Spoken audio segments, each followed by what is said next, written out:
Good morning student. आज मैं आपको पढ़ाने जा रही हूँ क्लास 4 में सब्जेक्ट व्याकरण, पेज नंबर 12।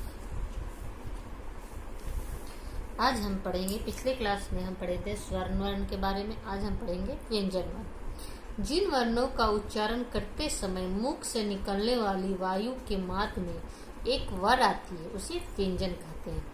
व्यंजनों का उच्चारण स्वतंत्र रूप से नहीं होता, अपितु स्वर ध्वनि की सहायता से होते हैं।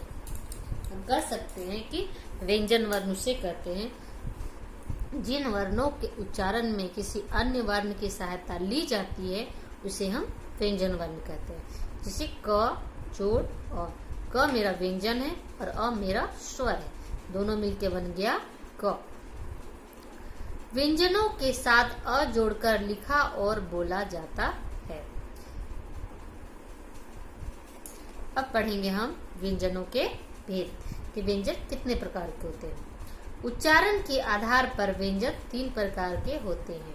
पहला स्पर्श व्यंजन, अंतस्थ व्यंजन और ऊष्म व्यंजन। पहला है स्पर्श व्यंजन। स्पर्श का अर्थ है छूना। जिस व्यंजन का उच्चारण करते समय जीभ मुख के विभिन्न भागों का स्पर्श करती है उन्हें स्पर्श व्यंजन कहते हैं। ये छ है, जो कि ध लिखा हुआ, ये गलत है, इसको छ कर लीजिए। इन्हें निम्नलिखित 5 वर्गों में बांटा गया है। स्पर्श व्यंजन को 5 वर्गों में बांटा गया है। पहला क वर्ग, क से अंगत तक। दूसरा है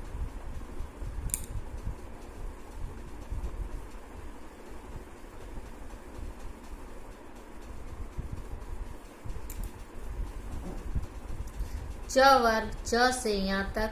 तीसरा है ट वर्ग, ट से लेकर के मूर्धन्य तक। और पांचवा है, ये चौथा है त वर्ग, त, थ, द, ध, न। पांचवा है प वर्ग, प से लेकर के म तक।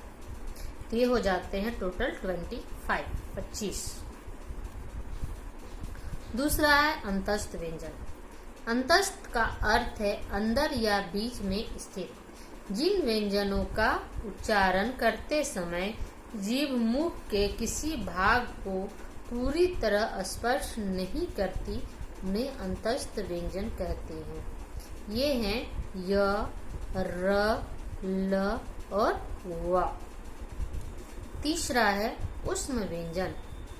ऊष्म का अर्थ है गर्म। जिन व्यंजनों के उच्चारण में मुख से ऊष्मा उत्पन्न होती है ऊष्म व्यंजन कहलाते हैं। ये हैं तालव्य श, मूर्धन्य ष, दंतन्य ष और ह। अतिरिक्त व्यंजन ड और ढ। अतिरिक्त व्यंजनों के रूप में वर्णमाला में स्थान पाते हैं। वर्ग के ड और ढ के नीचे बिंदु लगाने पर उनका स्वरूप ड और ढ बन जाते हैं। अब हम पढ़ेंगे संयुक्त व्यंजन।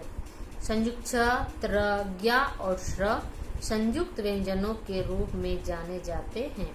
2 मित्र व्यंजनों के संयोग से बनने के कारण यह संयुक्त व्यंजन कहलाते हैं। क और मूर्धन्य स संयुक्त छ, त और र मिलके त्र, ज और या मिलके ज्ञा, श तालव्य स और र मिलकर के श्र। नहीं कि जब आपस में 2 व्यंजन मिलते हैं तब जाकर के संयुक्त व्यंजन बनते हैं। तो आपको इस चैप्टर से याद करना है व्यंजन किसे कहते हैं। स्पर्श व्यंजन, अंतस्थ व्यंजन, ऊष्म व्यंजन और संयुक्त व्यंजन। ये आप अपनी कॉपी में नोट कर लेंगे और साथ ही साथ इसे याद करेंगे। Thank you.